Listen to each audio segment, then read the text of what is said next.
البدع والأهواء، أهل البدع العقائدية وأهل البدع السياسية.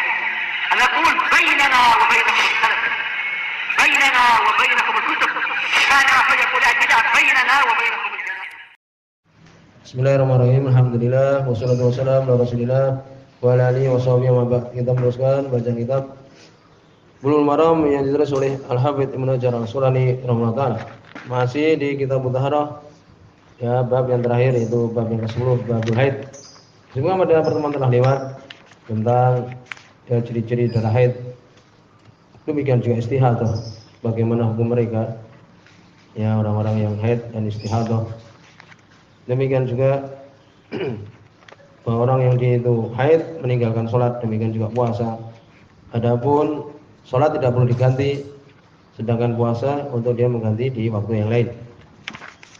Dan itu menunjukkan ya kurangnya agama dari perempuan. Kemudian juga dari hadis Aisyah radhiyallahu anha bahwa Nabi sallallahu alaihi wasallam memerintahkan beliau ketika haid, yakni Aisyah haid, untuk melakukan segala sesuatu dari manasik haji kecuali tawaf. Berikutnya hadis yang ke-11. Yaitu hadis yang ke-136 di buku ini. Wan Mu'ad bin Jabal, dari sahabat Mu'ad bin Jabal radhiyallahu anhu. Sekali Imam As-Sunani taala terjemah atau biografi Mu'ad bin Jabal. Kunyanya Abu Abdurrahman. Mu'ad bin Jabal Al-Ansari Al-Khazraji, salah satu suku yang besar dari suku-suku yang ada di Madinah. Aus, yang kedua Khazraj. Ahadu man sayyidal Aqabah minal Ansar, salah seorang yang mengikuti Aqabah, ya, Bai'atul Aqabah dari orang-orang Ansar. Wa sayyida Badran, ikut perang Badar, perang paling mulia. Ya, wa ghairuha minal masyahid, dan perang-perang yang lain. Perang Badar beliau ikut. Fa ba'athahu Nabi sallallahu alaihi wasallam ila Yaman.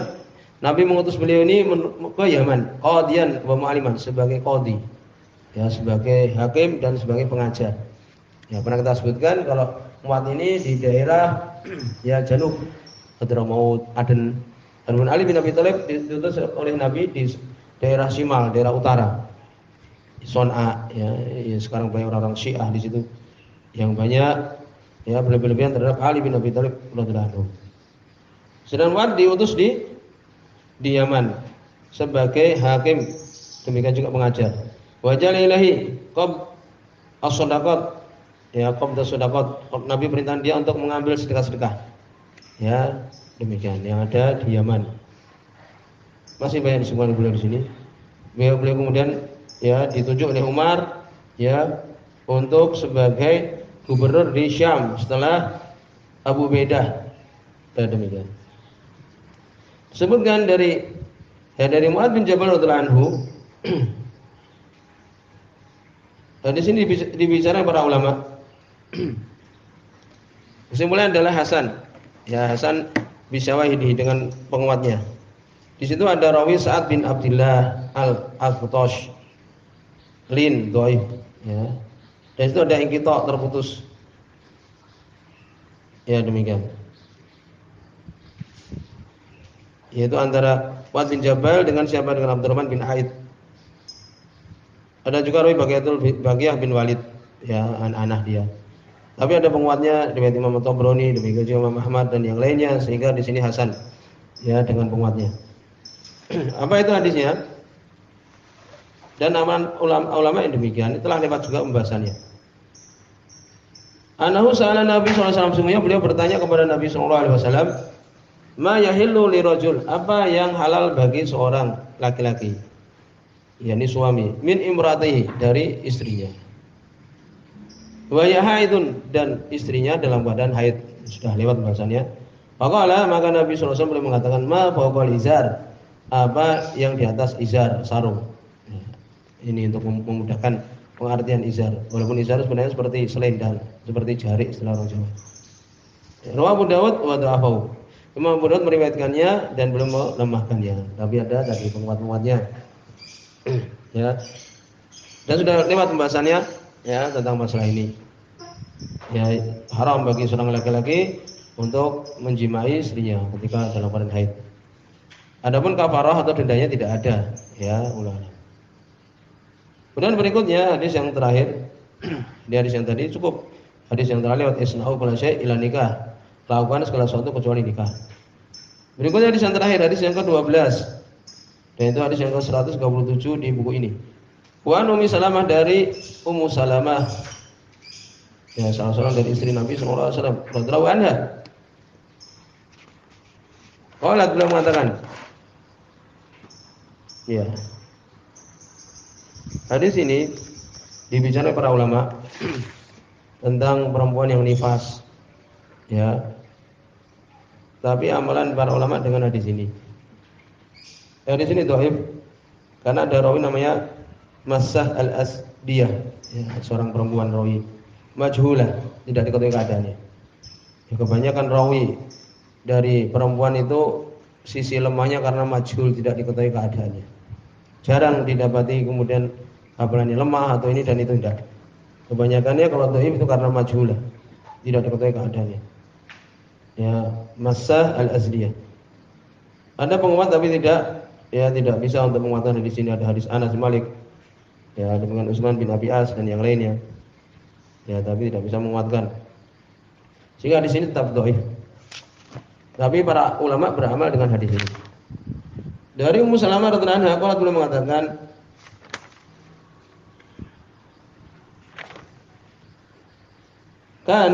kanatin nufasa taq'udu. Ya, dulu orang-orang perempuan-perempuan yang nifas itu adalah perempuan yang selesai melahirkan, namanya nifas, yang mengeluarkan darah nifas. Ya, demikian. Darah yang keluar setelah melahirkan namanya darah nifas. Ya, ada darah haid, istihadah, nifas. Ya, dulu perempuan-perempuan yang nifas taq'udu, duduk.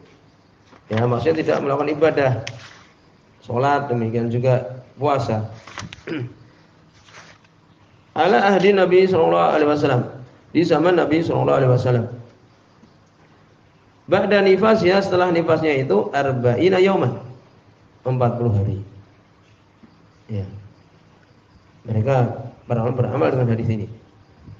Rawal khamsah, meriwayatkannya yang 5 ila Nasai, kecuali Nasai. Berarti Imam Ahmad, Abu Dawud, Tirmidzi, Ibnu Majah. Walafdhu li Abi Dawud, dan lafaz hadis ini adalah lafaznya Al-Imam Abu Dawud rahimahullah taala. Wa fil lafdhin lahu, wa fil lafdhi lahu, di dalam lafaz Imam Abu Dawud ada tambahan, walam ya'murhan Nabi sallallahu alaihi wasallam bi qada'i salatin nifas. Nabi sallallahu alaihi wasallam tidak memerintahkan dia, ini perempuan-perempuan yang nifas ini, ya, bi qada', untuk mengganti salatin nifas, salat orang yang nifas. Ya, demikian. Ya. Ya, ini Nabi tidak memerintahkan dia, ya, bisa kembali kepada Ummu Salamah untuk apa? Mengganti salat, ya, perempuan yang itu nifas.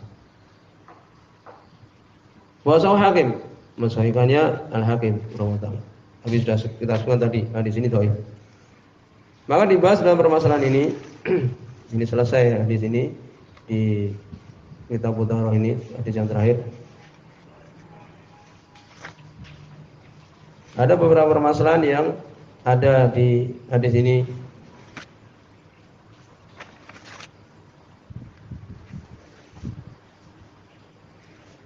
Ini paling sedikitnya perempuan, ya, yang nifas darah. Jadi perempuan itu kalau dia hamil kemudian melahirkan anak, maka dia keluar darah nifas. Ya. Lalu paling sedikitnya berapa dia itu? Kemudian meninggalkan sholat, demikian juga meninggalkan puasanya. Ya, kalau hadis tadi kan menyebutkan 40, tapi hadis ini dhaif. Sehingga disebutkan para ulama ya, bahwa pendapat jumhur tidak ada batasan paling sedikit. Ya, demikian. Kalau kemudian jelas bahwa dia itu tidak keluar darah lagi, berarti apa? Berarti untuk dia ini sholat, demikian juga puasa, selesai.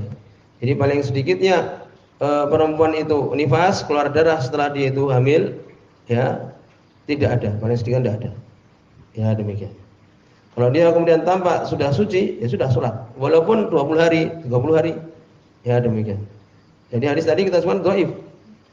Ya, kalau kemudian tidak ada di situ darah yang keluar, sudah untuk dia sholat. Paling banyaknya juga, ya, ini dibahas oleh para ulama. Paling banyaknya juga tidak ada. Jadi bagaimana kalau kemudian lebih dari 40 hari masih keluar darah, maka tidak sholat juga.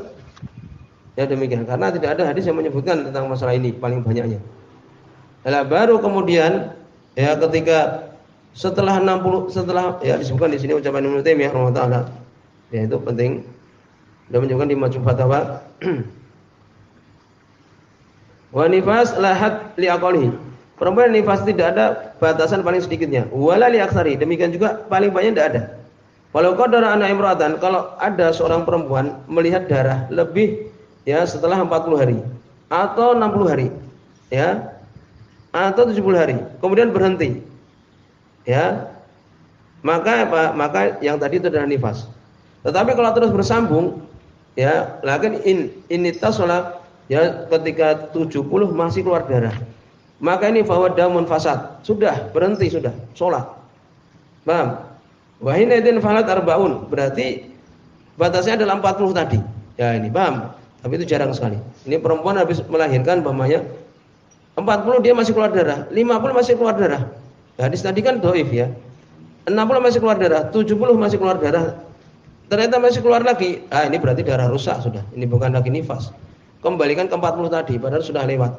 Maka beramalah dengan hadis tadi yang walaupun dhaif tadi. Ya demikian. Wallahu alam. Ya. Berarti apa? Ya berarti dia ketika 40 itu wallahu alam ya. Kemudian dia masih dia anggap itu kan masih darah nifas. Ternyata sampai 70 masih keluar. Oh, berarti setelah 40 tadi dia tidak melakukan puasa Ramadan umpamanya. Ya, maka dia mengganti. Ya. Ya demikian juga ketika nifas, ketika datang Ramadan pun ya dia tidak apa? Dia tidak berpuasa. Ya. Tapi kalau kemudian setelah itu masih 70 umpamanya, maka dia masih keluar darah, maka itu darah yang rusak. Maka diamalkanlah hadis yang tadi kita sebutkan. Kemudian disebutkan juga kalau kemudian selebih dari 40 hari, kemudian pas di situ kebiasaan dia haid, maka itu adalah darah haid, sudah. Itu seperti itu. Selesai. Ini ucapan Imam Qudamah rahimahullah. Kemudian bagaimana kalau perempuan wa in waladat, kalau dia melahirkan walam taradaman, tidak melihat darah. Lahir dia melahirkan anak, tapi tidak keluar darah nifas. Bayat tahir, maka dia suci. La nifaslah, tidak ada nifas bagi dia. Ya. Karena nifas itu adalah darah, padahal tidak ada darah, berarti dia puasa, demikian juga dia dalam badan sholat. Ya, habis melahirkan tidak keluar darah, ya sudah. Maka dia dalam badan apa? Sholat dan puasa. Tapi itu jarang. Demikian juga yang operasi sekarang cesar, ya kesimpulannya adalah dia seperti perempuan biasa ternyata. Ini perempuan yang dia itu melahirkan dengan operasi, dia seperti perempuan yang melahirkan biasa. Dia biasanya adalah nifas juga. Nah 40 hari juga biasanya demikian. Ya demikian. Tapi kalau memang benar-benar tidak melihat darah, maka dia harus sholat, demikian juga berpuasa. Kemudian juga disebutkan ya ketika selama 40 hari itu, hari yang ke-10 berhenti darah umpamanya.